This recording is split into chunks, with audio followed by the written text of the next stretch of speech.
Saiba disso, nos últimos dias sobrevirão tempos terríveis. Os homens serão egoístas, avarentos, presunçosos, arrogantes, blasfemos, desobedientes aos pais, ingratos, ímpios, sem amor pela família, irreconciliáveis, caluniadores, sem domínio próprio, cruéis, inimigos do bem, traidores, precipitados, soberbos, mais amantes dos prazeres do que amigos de Deus, tendo aparência de piedade, mas negando o seu poder. Afaste-se desses também. Vamos orar. Fala conosco, Senhor. A tua palavra é soberana, ela está acima da minha palavra, ela é mais importante do que a minha palavra. Nós nos submetemos a ela, em nome de Jesus, digam amém. Pode se assentar.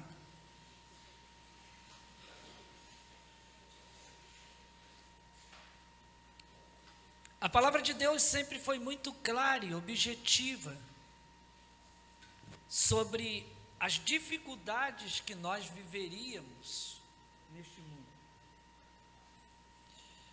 No que tange às igrejas, o aumento das heresias, apostasias, manipulações e outras coisas.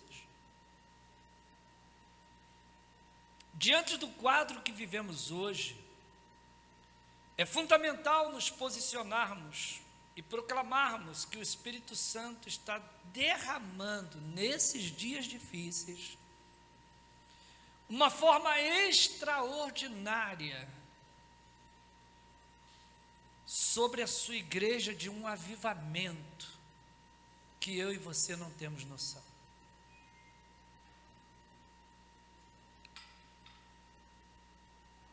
Avivamento este que nós só podemos compará-lo ao que aconteceu com a igreja de Atos dos Apóstolos. Você que está nos assistindo pelo YouTube, eu tenho certeza que você será edificado através da página da nossa igreja, com essa palavra que falará ao seu coração. Palavra esta que diz que eu sou, que você é, que nós somos a luz do mundo e o sal da terra. No mundo cósmico, nós somos a luz. Na terra, nós somos o sal. Então, essas duas colocações que nos remetem a ser diferentes desse mundo que está aí, era a preocupação de Paulo com Timóteo. A preocupação de um pastor com suas ovelhas, de um discipulador com seu discípulo, a preocupação de um pai espiritual com o seu filho na fé, com a sua filha na fé. Foi na pregação de domingo passado que eu falei para vocês muito sobre a carta de Paulo a Timóteo.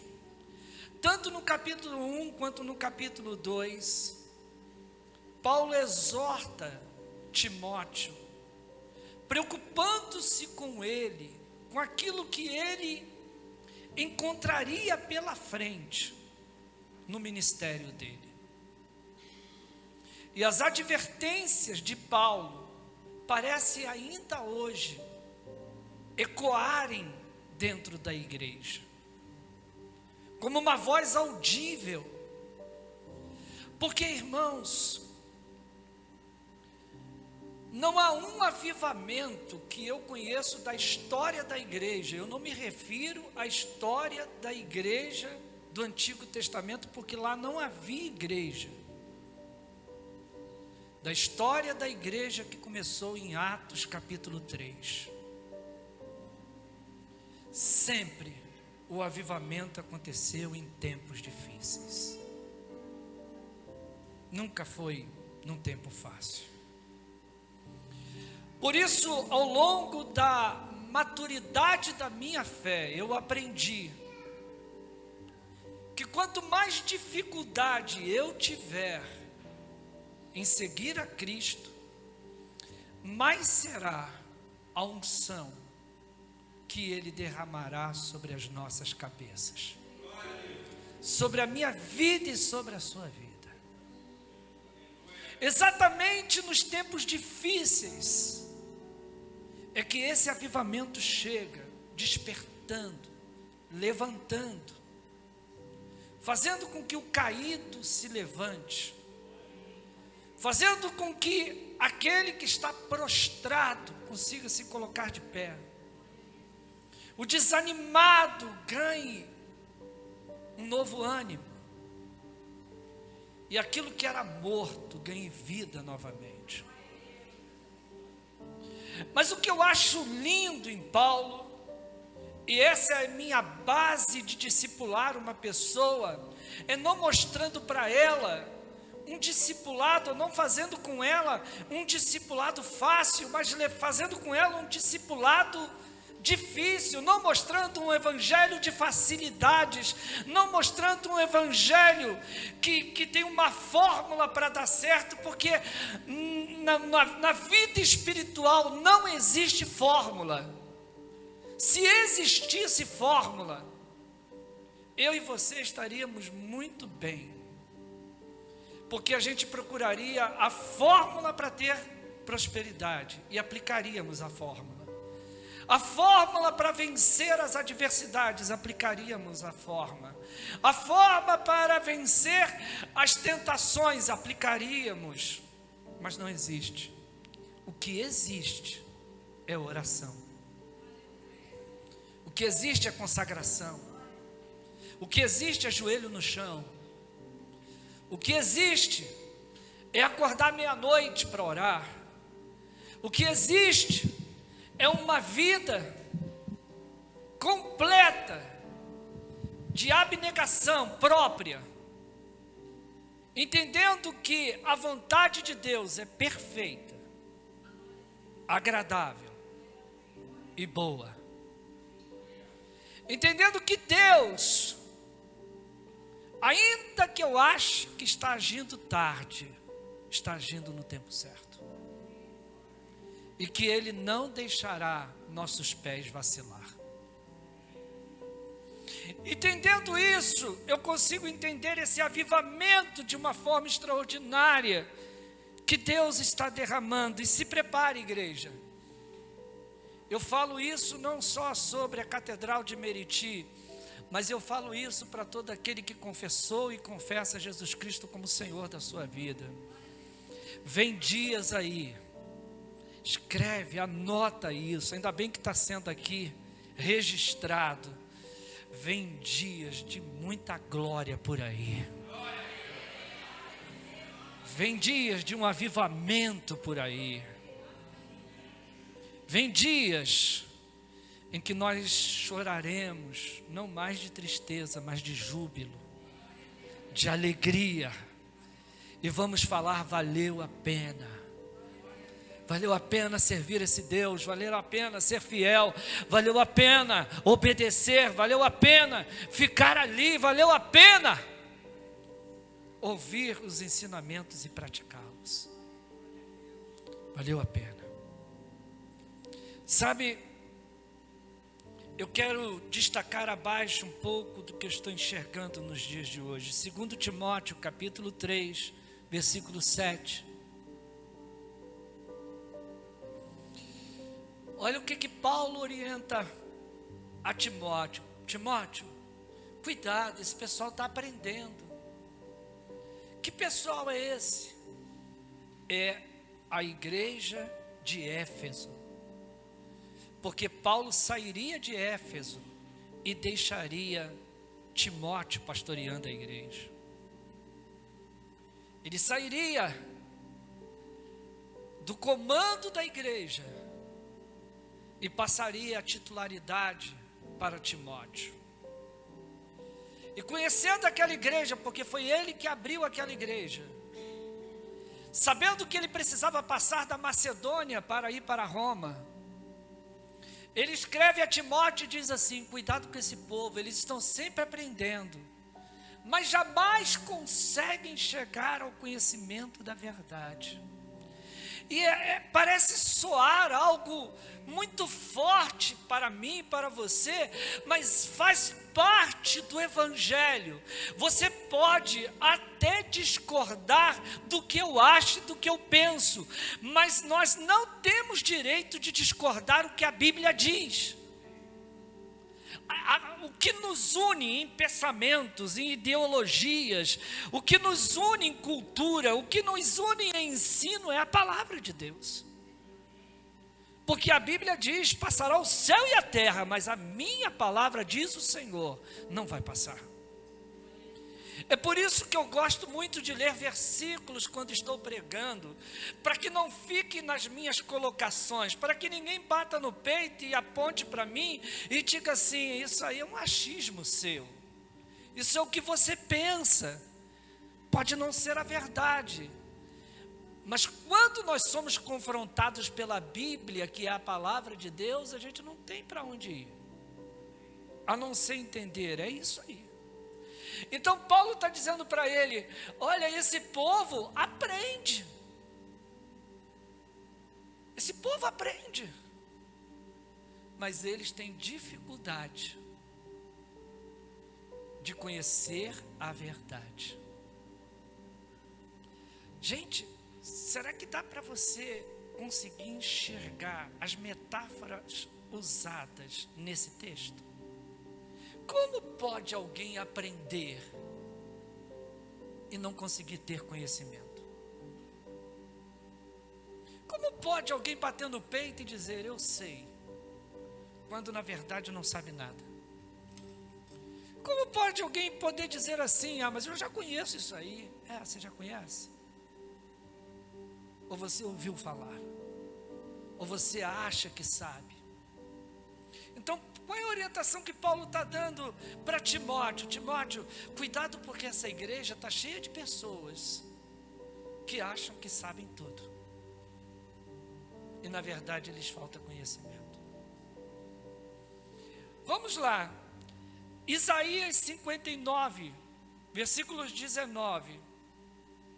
Desculpa, Caio. Ainda dentro da carta ao Timóteo, eu quero capítulo 9, versículo 5.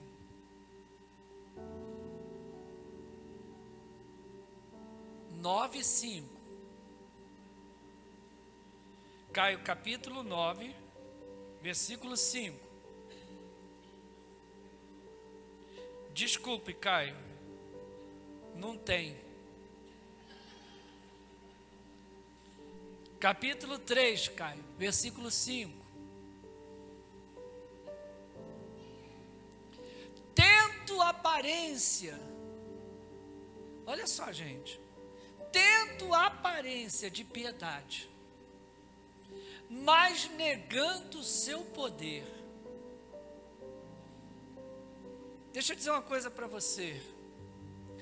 O que você entende sobre a aparência de piedade? O que você acha que isso significa? O que Paulo estava querendo dizer? O Paulo estava querendo dizer que na igreja de Éfeso tinha gente que parecia que tinha amor, mas não tinha. Tinha gente que parecia que tinha compaixão, mas não tinha. Tinha gente que parecia amar o próximo, mas não amava. Tinha gente que parecia que tinha fé, mas não tinha. Então Paulo está dizendo o seguinte: cuidado, porque essa aparência, ela nega o poder de Deus. Ela não é verdadeira. Você está entendendo? Ela não é verdadeira. E tem uma coisa que a igreja de Cristo tem que mudar: é parar de viver de aparência e viver realmente o Evangelho. Parar de tentar criar uma imagem de uma coisa que você não é e mostrar sua identidade real. Porque Deus não conhece você por apelido, Deus conhece você por nome. Ele sabe quem é você. Isaías, agora sim, Caio, Isaías 59, versículo 19.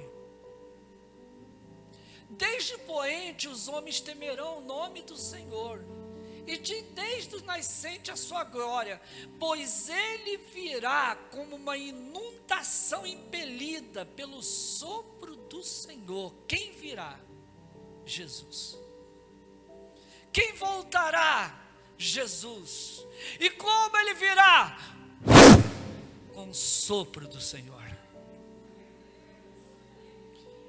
Então deixa eu dizer uma coisa para vocês, o avivamento é semelhante a esse sopro.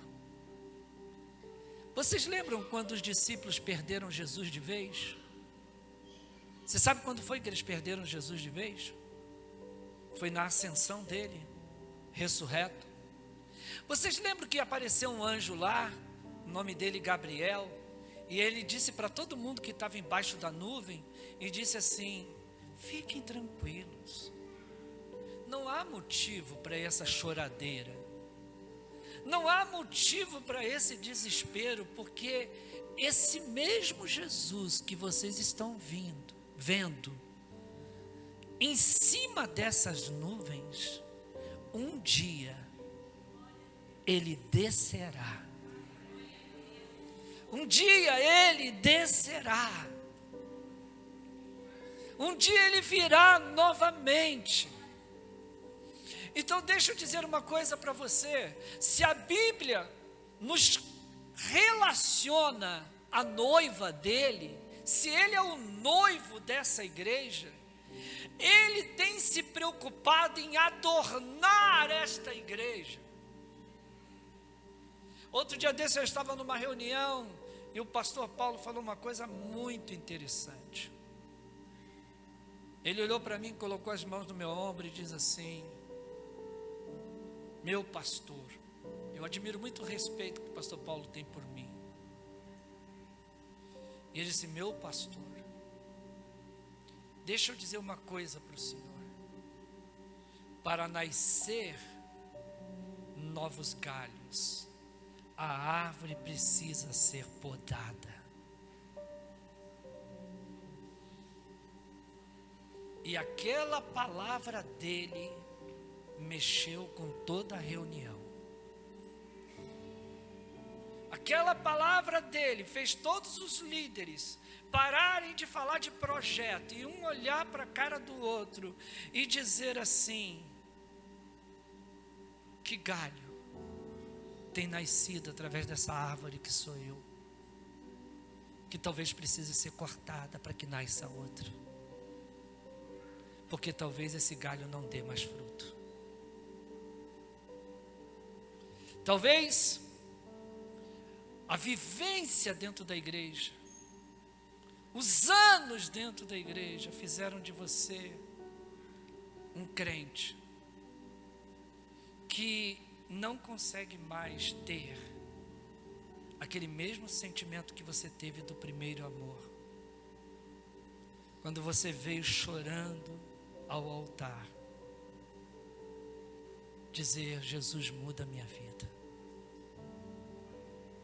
Jesus, muda meu destino.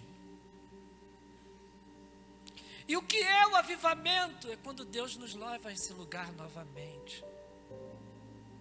É quando Deus pega eu e você, com toda a experiência que a gente possa ter de 10 anos, 15 anos, 20 anos de igreja, 30 anos de igreja, e faz você e eu.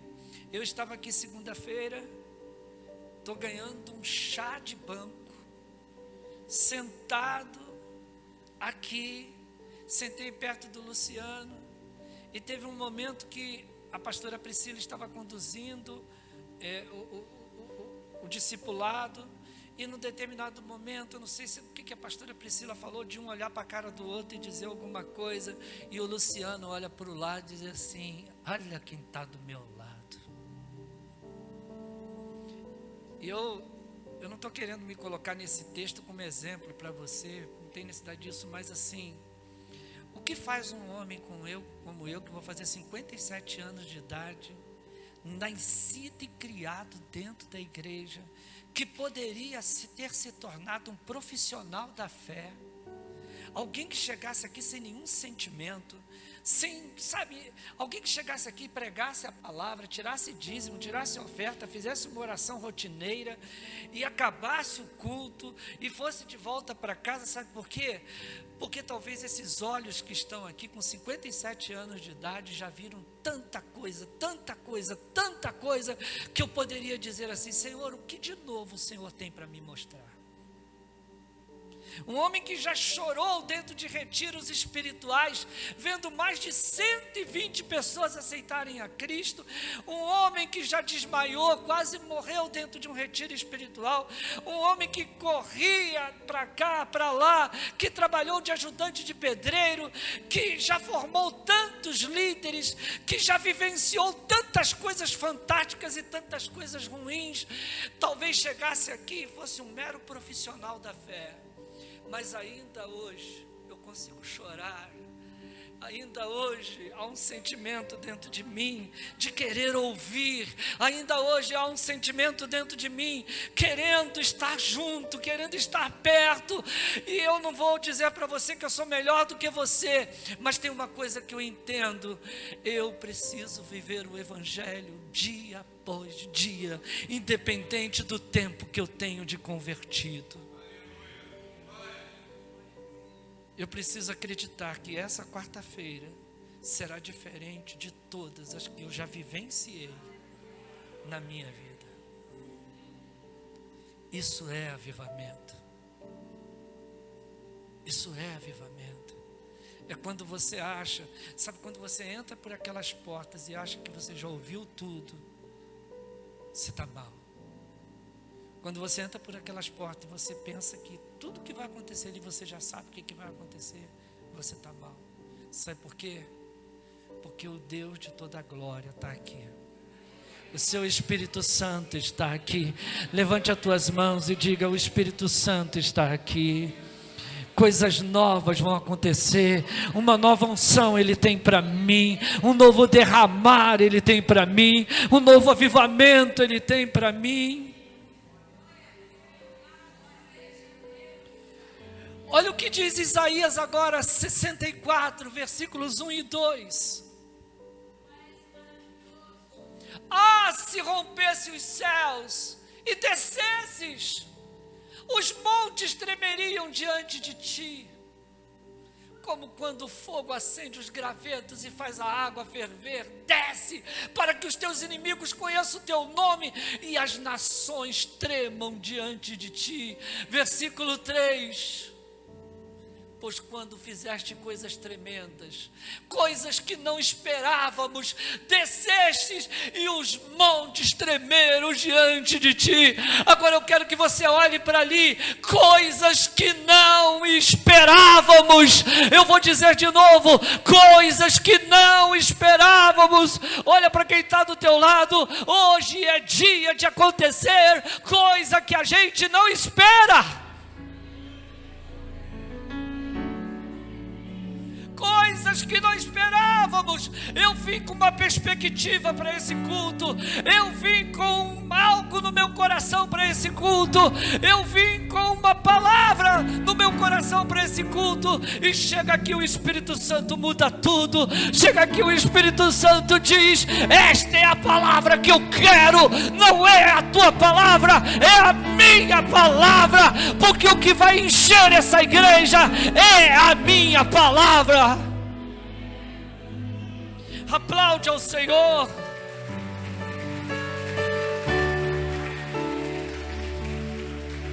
Bate na mão do que está do teu lado e diga assim: não dá para viver sem Jesus. Aleluia. Não dá para viver sem Ele. Fizeste coisas tremendas. Levante as tuas mãos e diga: fizeste coisas tremendas.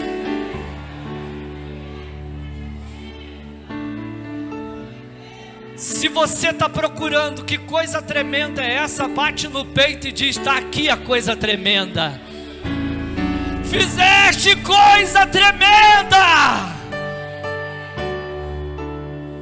me tiraste de um poço de lama, me tiraste da escuridão, me tiraste do desvio, me tiraste de lugares, me tiraste de situações e me trouxestes para teu braço de novo. Eu sou essa coisa tremenda que tu tens feito. Eu estaria morto se tu não tivesse feito algo tremendo nesse vaso. Eu estaria morto se tu não tivesse me ressuscitado. Eu estaria morto se tu não tivesse me pego lá das profundezas do inferno e me deste vida novamente.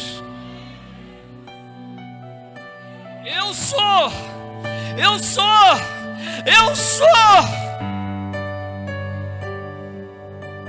Daniel capítulo 12, versículo 4. Mas você, Daniel, feche com um selo as palavras do livro até o tempo do fim. Muitos colocarão por todo lado em busca de maior conhecimento.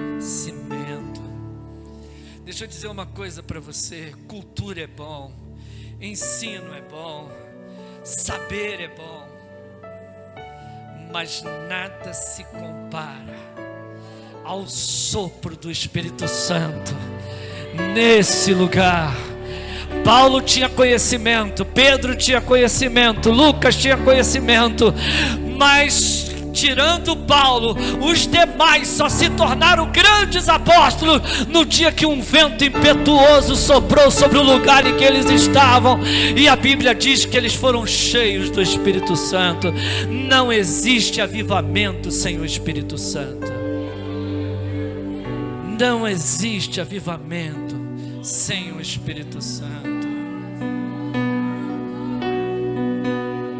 1 Pedro capítulo 2, versículo 11. Amados, insiste que como estrangeiros e peregrinos no mundo, vocês se abstenham dos desejos carnais que guerreiam contra a sua alma. Qual é a nossa guerra, irmão? Qual é a minha guerra e a sua guerra para não perder o que você está recebendo hoje? É colocar nossa carne debaixo dos nossos pés e dizer: Senhor, que a minha alma prevaleça, que o teu Espírito que trabalha sobre a minha vida prevaleça. Eu subjugo minha carne debaixo dos meus pés, debaixo dos meus pés. Eu venço a carnalidade e eu faço com que a minha alma prevaleça. Ora, canta lá, xerianda. Alguém pode dar glória a Deus nesse lugar? Alguém pode dar glória a Deus nesse lugar? 1 João capítulo 5, versículo 19. Sabemos que somos de Deus e que o mundo todo está sob o poder do maligno. Não conte com o mundo. Olhe para quem está do seu lado e diga: não conte com o mundo. O mundo não é seu amigo. O mundo não está jogando do seu lado. O mundo, ele finge estar do seu lado. Passe a viver uma vida diferente. Passe a ser uma pessoa diferente. Não deis lugar ao diabo.